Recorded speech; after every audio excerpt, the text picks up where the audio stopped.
Pag-usapan natin kung paano ba gamitin ang Visit Japan Web kung ikaw ay magta-travel papunta dito sa Japan. So ano nga ba ang Visit Japan Web? Alamin natin sa video na to, kaya simulan na natin. Hi guys, this is Alan. Welcome back to this channel, Gaijin World. So guys, ang Visit Japan Web ay parang e-travel ng Philippines. So kapag ikaw ay uuwi or lalabas ng Pilipinas, kailangan mo ng e-travel. Pero kung ikaw ay babiyahe papunta dito sa Japan, kailangan mong mag-register sa Visit Japan Web. So, nire-recommend ng immigration na gamitin mo ang Visit Japan Web para ma-utilize mo yung kanilang QR code for immigration and custom clearance purposes. Ayan. So, para mas mabilis yung proseso at maging smooth yung proseso ng pagdating ninyo dito sa Japan. So, paano nga ba gamitin ang Visit Japan Web? So, ang una nating gagawin ay kailangan ninyong mag-create ng account sa Visit Japan Web. Ayan. Para makapag-create ng account sa Visit Japan Web, kailangan nating mag-login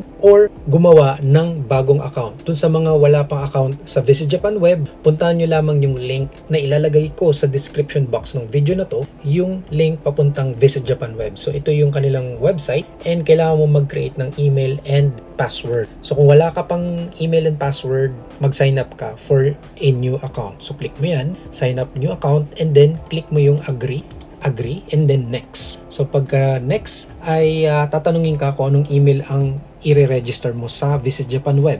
So, maglalagay ka ng email mo dyan, maglalagay ka din ng password na 10 characters or more. Combination of uppercase letter Latin alphabet plus lower Latin alphabet. Ayan, so nandyan yung description. Pwede din daw kayong gumamit ng mga special characters like plus, asterisk, etc.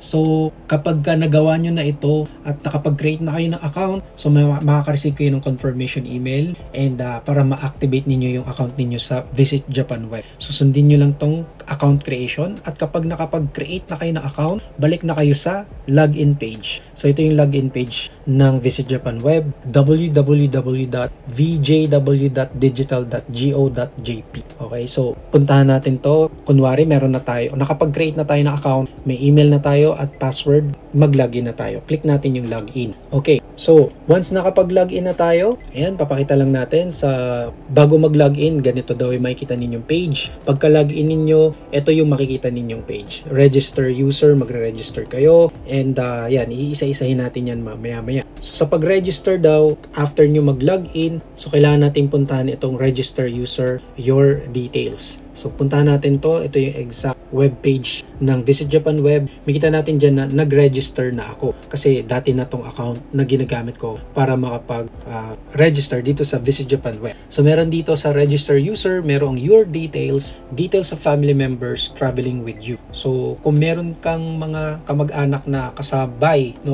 mong pupunta dito sa Japan, gagamitin mo tong link na ito, itong button na ito. So, pag kinlik mo yung your details, so, tatanungin ka ngayon, ayan, pag kinlik mo tong your details, tatanungin ka ng mga susunod na questions like yung entry return procedure, do you have a passport issued by Japanese government? Ayan, subukan natin i-click to. So ayan, yan yung page 1 of 5. So tatanungin ka, do you have a passport issued by the Japanese government? So nilagay ko dito no kasi foreigner tayo, and then do you live in Japan and will enter Japan with a special re-entry permission? So no, let's say tayo ay galing Philippines at tayo magtutour lamang dito sa Japan. Hindi tayo mag-long term. Pero lahat ng visa pa Japan ay applicable ang Visit Japan Web. So, depende sa purpose ng travel mo dito, ilalagay mo dito kung ano yung nararapat sa'yo. Let's say, do you live in Japan? Pero, and will enter Japan with a special re-entry. Kung tourist lang naman tayo, i-click natin no. Pero kung yes, ayan.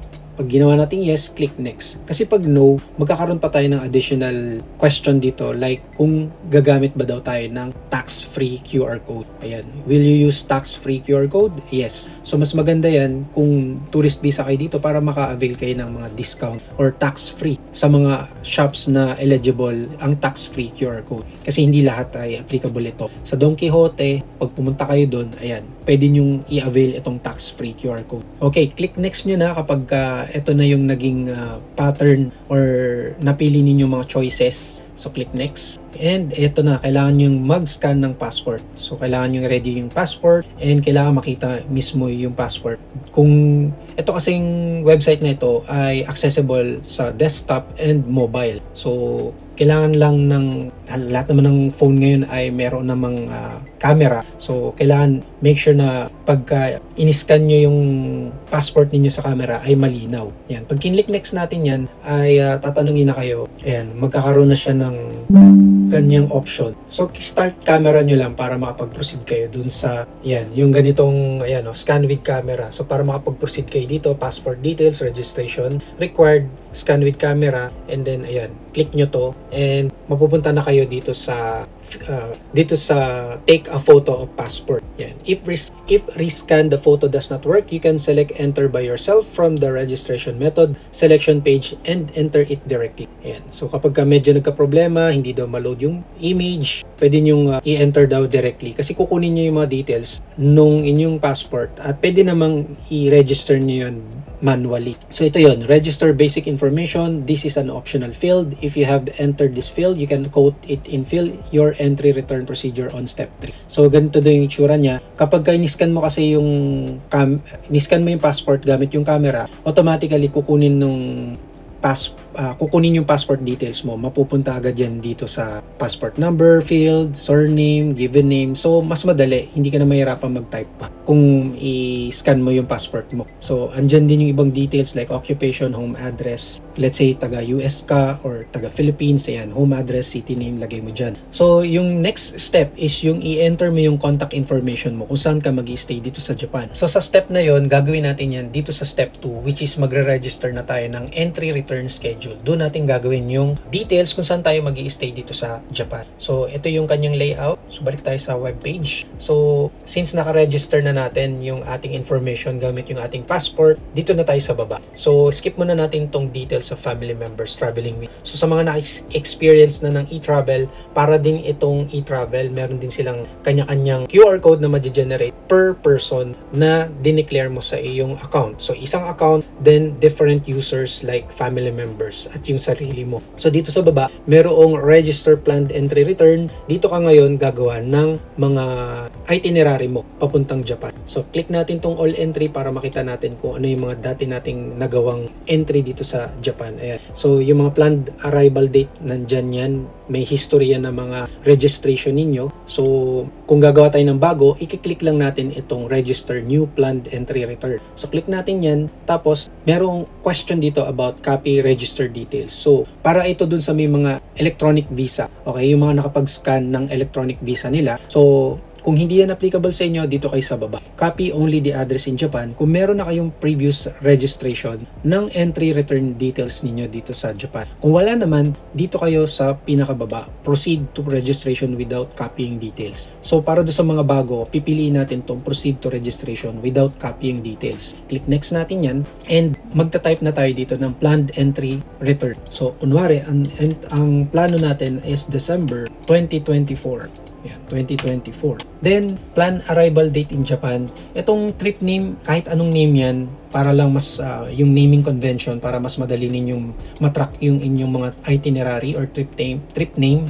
Then, sa planned arrival date in Japan, dito nyo na ilalagay yung plan ninyo. So, ako medyo malayo pa yung nilagay ko, no? Pero depende pa rin yan sa visa na applicable sa inyo. So, check nyo mabuti kasi pagka na-issuehan agad kayo ng visa, dapat within 3 months gamitin ninyo yung visa na yun. Okay? So, baka ma-expire yung visa. So, as soon as ma-issuehan kayo ng Japanese visa, within 3 months dapat magamit nyo yun. So, let's say for this video, ang ating plan arrival date is December 18. Okay? So, meron dito, if you are connecting multiple flights, ayan, click natin yan. Meron siyang mga information dito. Boarded flight number. Enter boarded flight number when entering into return to Japan. Point of embarkation. Enter the first point of embarkation that you can be confirmed by your flight ticket. Nakalagay naman sa flight ticket ninyo kung kayo ay may multiple flights.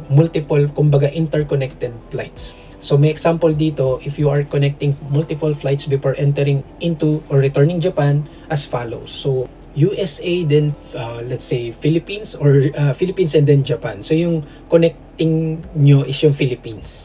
Yun yung nasa gitna. So nakalagay dito, boarded flight number XX1234, point of embarkation, letter A, place of arrival, B, transferring at B, boarded flight number YY5678, point of embarkation B, place of arrival, Japan. So kumbaga si USA is yung A, yung place of arrival is B, which is Philippines, tapos point of embarkation is Philippines, letter B, then arrival is yung Japan. So kung ganyan na daw yung details ninyo, ang ilalagay nyo daw dito ay, for the above case, the input contents will be as follows. So ang ilalagay nyo ay yung boarded flight number ninyo na nasa kung saan kayo nag-transfer, let's say sa Philippines, and yung point of embarkation nyo ay sa letter A, kung saan kayo unang sumakay ng aeroplano. Yan. So, boarded flight number, yan, i-indicate nyo na yan dito. So, kung anong airline din kayo sasakay, may mga options na sila dito. So, let's say, Philippine Airlines, hanapin natin yung Philippine PP.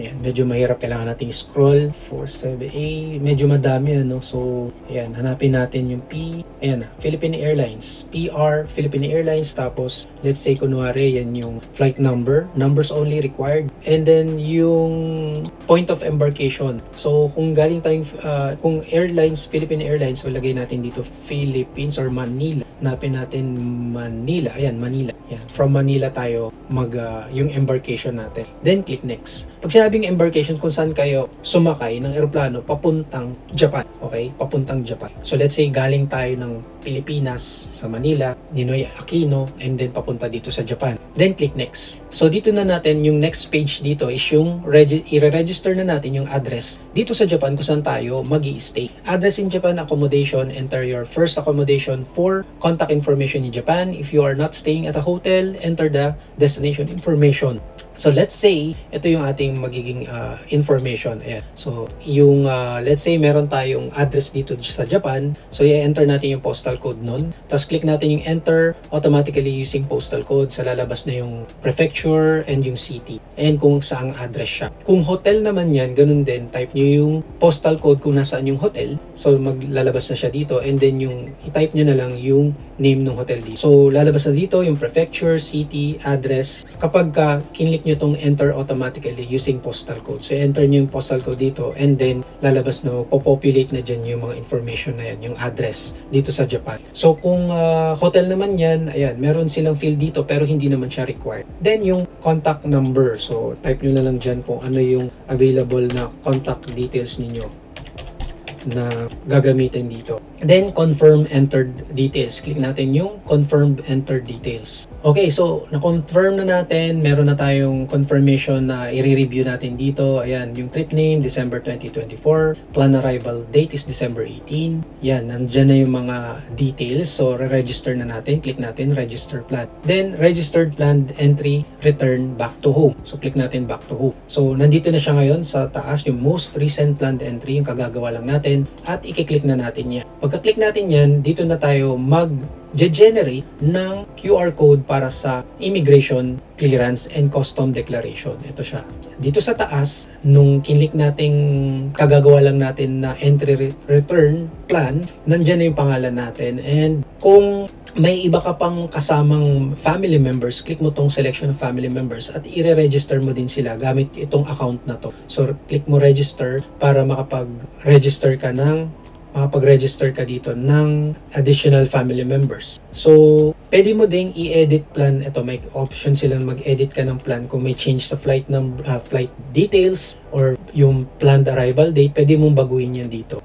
Okay? And pwede mo rin siyang i-delete tapos gawa ka ng bago. So sa baba nito, particular dun sa applicant na yon, meron mga options sa kanya about link visa, optional yan. So para lang yan sa mga may electronic visa. Then quarantine confirmation of health condition. So check natin to. Pag yung link visa optional, sige, check natin yan, click natin yan. Tapos enter mo yung issue number and press obtain visa details. So doon sa mga may visa details, ayan, try ninyo na kung naka-obtain na kayo ng visa, i-enter nyo yung visa issued number nyo dito and then wait na mag-populate yung details ng inyong visa dito. So, dito naman, quarantine confirmation of health condition, click natin yan. So, may message dito from a message from Ministry of Health, Labor and Welfare quarantine station will be displayed in response to reply to the question. Your cooperation is requested. In addition, answers will not be registered in the service. Do you feel any abnormality in your physical condition, fever, cough? Yan, click mo lang kung yes or no. Kung wala naman, no. And even if you are in good physical condition now, if your physical condition is not good when you enter return Japan, please report to the quarantine officer. Pero usually, meron silang sensor dun kung medyo may fever ka, may kita nila yan dyan. So, i-declare mo na lang dito bago kayo makapasok sa Japan. So, kung no, hindi naman siya masasave hindi naman masasave. So, back to home. Ito yung next na proseso dyan, yung immigration clearance and custom declaration. So, pag kinlik mo yan, pwede na kayong mag-enter ng mga details ninyo dito para makapag-generate ng QR code. So, yung QR code ay immigration, clearance counters, electronic declaration terminals, or inspection stands in airports. So yan, pag click next natin, kailangan nyo nang sagutan itong registration for immigration. So ayan, medyo mahaba-haba ito. So merong 15 pages na kailangang sagutan. Ayan, so meron dito basic information, occupation, company employee, kunwari company employee tayo. Tapos home address, country name, let's say sa Philippines. Ayan. And then home address, let's say meron tayong address sa Olongapo. Tapos date of arrival in Japan, and then kung may yung mga ibang information dito may sagot na kasi nagawa na natin kanina. Click next. Then yung address in Japan, accommodation, nagawa na rin natin to kanina kaya meron na siyang mga sagot. Then click next na natin. Then sabi dito confirm the entered details, hotel name, place of stay. So dito ngayon required na siya. Ba't naging required na siya? So hotel name sa, let's say Kauai na lang yung lalagay natin. Then click next. Okay, so purpose of visit required yan. Please be careful when entering intended length of stay as it is often entered incorrectly. Please enter 90 days or less in the duration of stay in days if purpose of visit is tourism, business, or visiting relatives. So kung tourism, business, visiting relatives, piliin natin tourism. Then, yung intended length of stay in Japan, entry in one field required. If your stay exceeds 90 days, please select others. Okay, so dito, since tourism yung pinili natin, naka-disable yung duration of stay in years, months. So, ang pwede lang dito is yung days. So, lalagay natin, let's say, 90 days. So, kasi sabi dito, enter 90 days or less in the duration of stay in days. So, kunwari, sasagarin natin yung stay natin dito ng 90 days. Click natin, enter natin dyan 90 days. Click next. So, next page is, tatanungin kayo ng mga information ninyo tungkol sa pag-travel ninyo dito sa Japan. Have you ever been deported from Japan? Ayan. So, kung no, click no. Kung meron daw criminal cases in Japan, no. Kung presently have in your possession narcotics, marijuana, kung wala naman, no. Click next natin. Then, page 5, are you bringing the following into Japan? So, nandito na tayo sa custom declaration. So, magkadikit na siya yung immigration and yung custom declaration. Isang QR code na lang siya. So,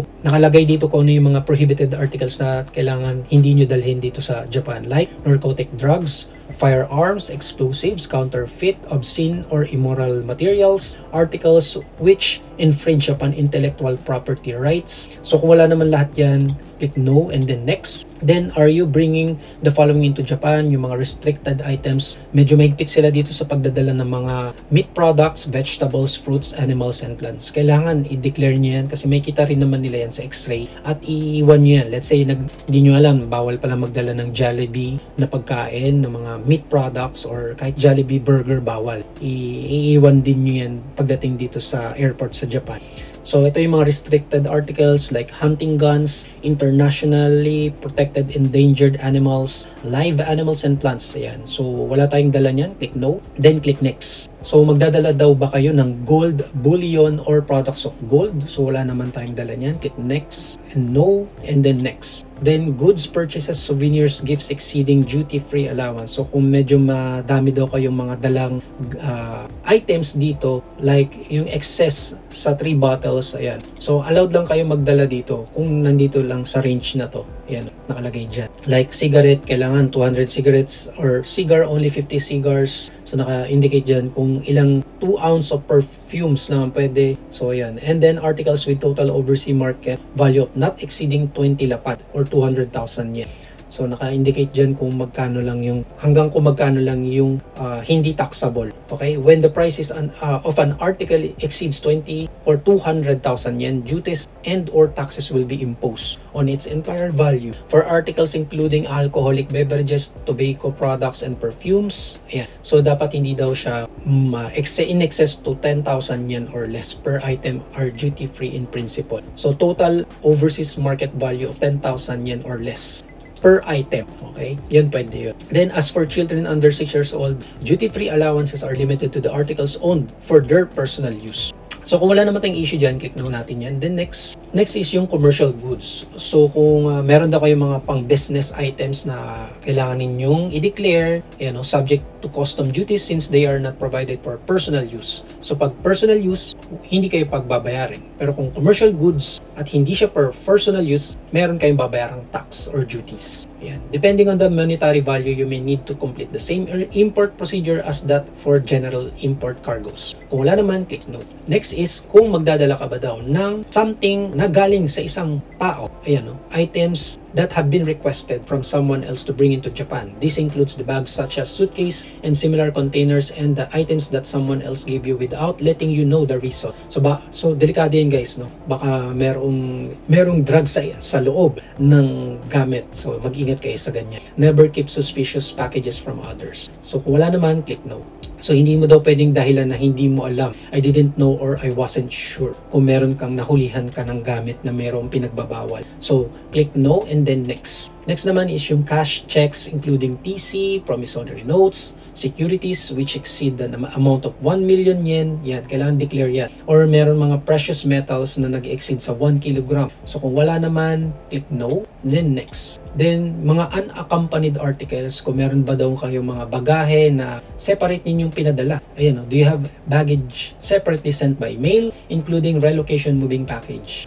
Yung mga gumamit ng delivery service, yung kumbaga hindi nyo kasabay pero papunta rin ng Japan yung gamit ninyo. You cannot declare unaccompanied articles after entering Japan, returning to Japan. Please be sure to declare them. Ayan. Kung wala naman, click no. Ayan, so pagka nagawa nyo na lahat yon, ayan, kailangan nyo nang i-reviewin yung mga sagot ninyo. So dito sa video na to, lahat ay sinagutan natin ng no. And kung okay naman lahat, click confirm. Then above the entry is true and correct. Then register. Yan. Click register, registration complete, and then makakapag-generate na kayo ng QR code. So the QR code can be used for immigration clearance and custom declaration upon entry into return to Japan. Confirm the information registered at that time of entering return to Japan and display it on the entry return procedure screen. So click na tayo sa back to home.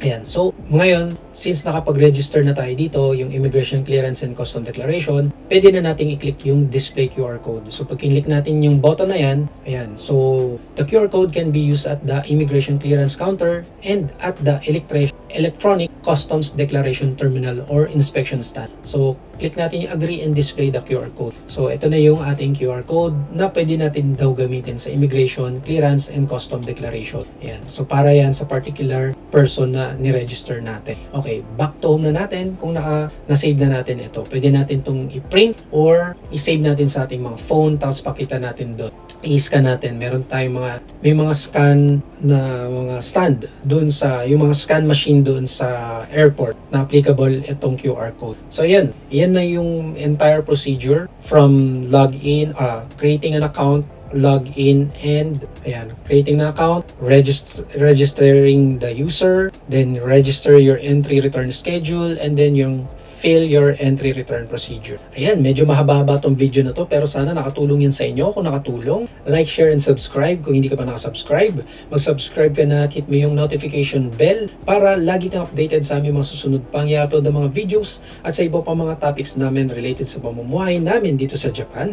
Puntahan nyo aming YouTube homepage, i-click nyo yung playlist. Marami kaming playlist dito na makakatulong sa inyong pamumuhay dito sa Japan. Thank you so much again for watching. This is Alan and I will see you on our next video. Huwag niyong kalimutang i-check yung mga videos na lalabas ngayon dito sa... Bye!